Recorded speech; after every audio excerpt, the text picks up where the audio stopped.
The house appeared online on a Tuesday morning. 3 bedrooms, a small garden, quiet neighborhood, and the price was almost unbelievable.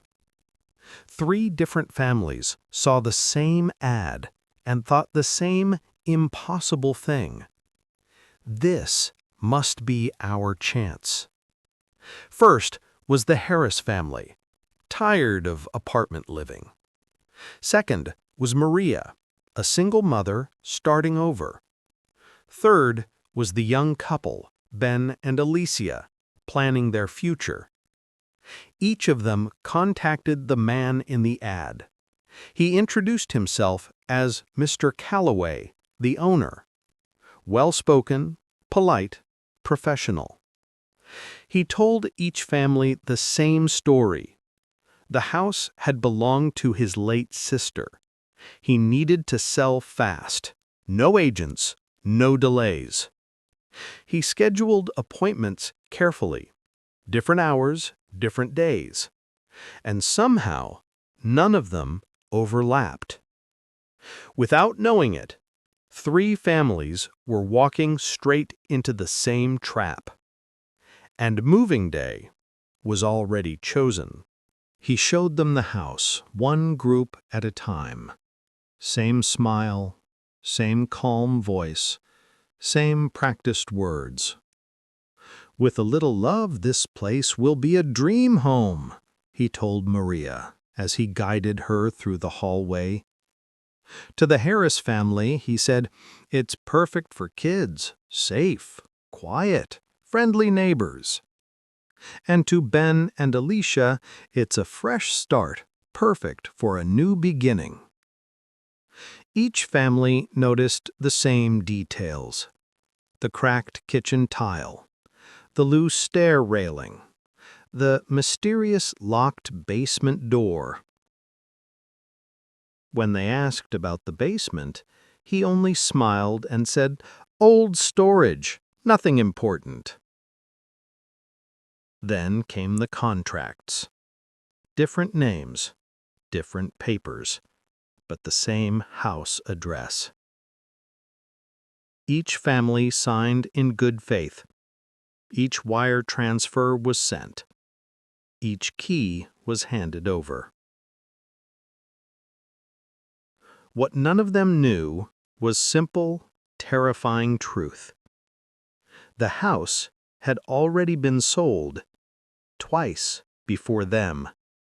Saturday morning arrived. Clear skies, quiet street, fresh hope.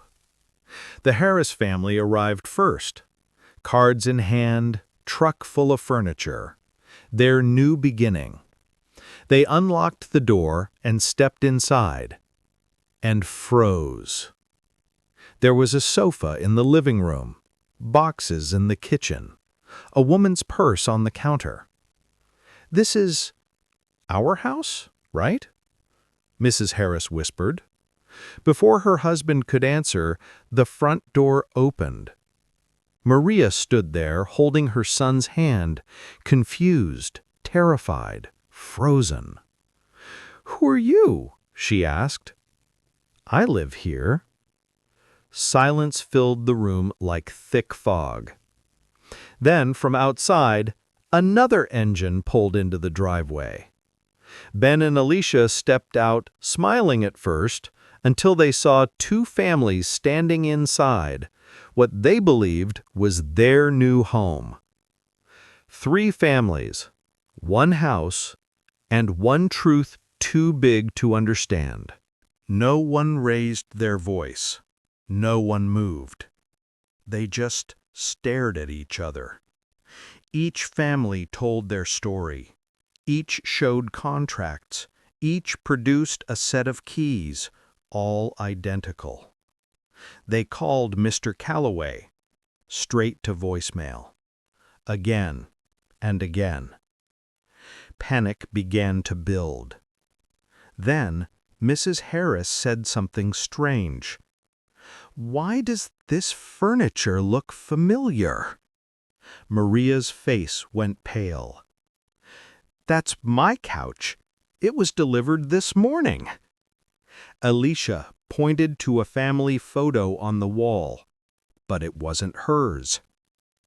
It was a picture of people none of them recognized.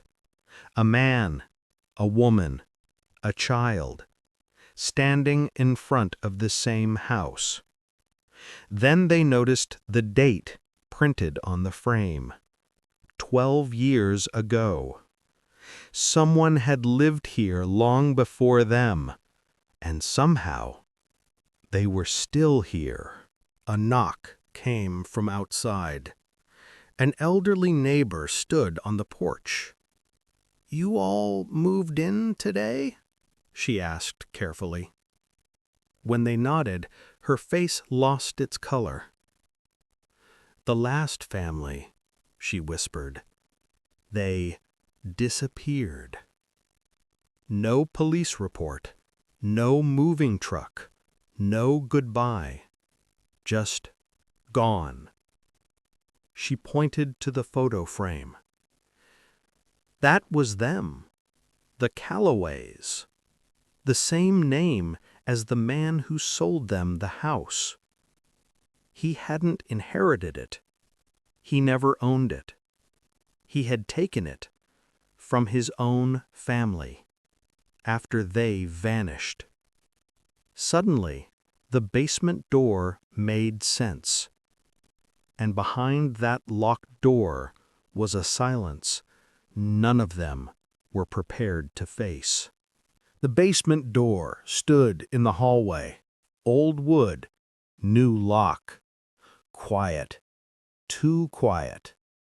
When Ben finally placed his hand on the handle, it was warm, as if someone had been there seconds before. The lock clicked open far too easily.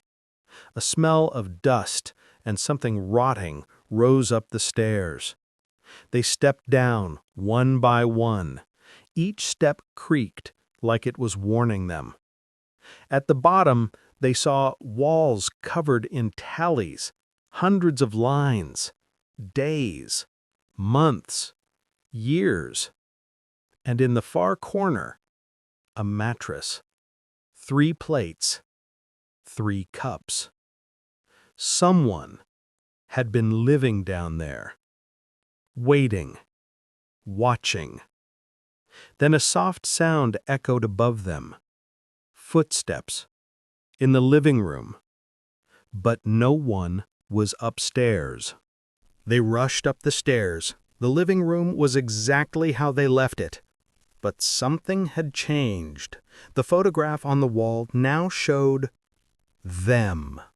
All 3 families standing in front of the house, with a shadowy figure behind them. The front door was locked from the inside. And then the phone rang. On the kitchen counter. Unknown number. Maria answered. "I see you found the basement," Mr. Calloway whispered. "You were never meant to share the house. Only one family was real." "Which one?" she asked, shaking. A long breath on the line. "You'll figure it out," he replied. Then the call ended, and all the lights went out. Darkness swallowed the house. Phones gave the only light. Then, slowly, the Harris family began to fade. Not disappear, but blur, like smoke. Ben whispered, "You see it, right?" Maria nodded. The Harris family was becoming transparent, as if they were never supposed to stay. Mrs. Harris smiled sadly. "We thought it was too perfect." And then they were gone. No sound, no trace, just empty space. 2 families remained in the dark. Maria and her son, Ben and Alicia. The house creaked, deciding, choosing. One true family. The lights flickered back on. One family now stood in the hallway, alone. It was Maria and her son. Ben and Alicia were gone, like they never existed. On the wall, the photo had changed again. Now it only showed Maria, her son, and the house.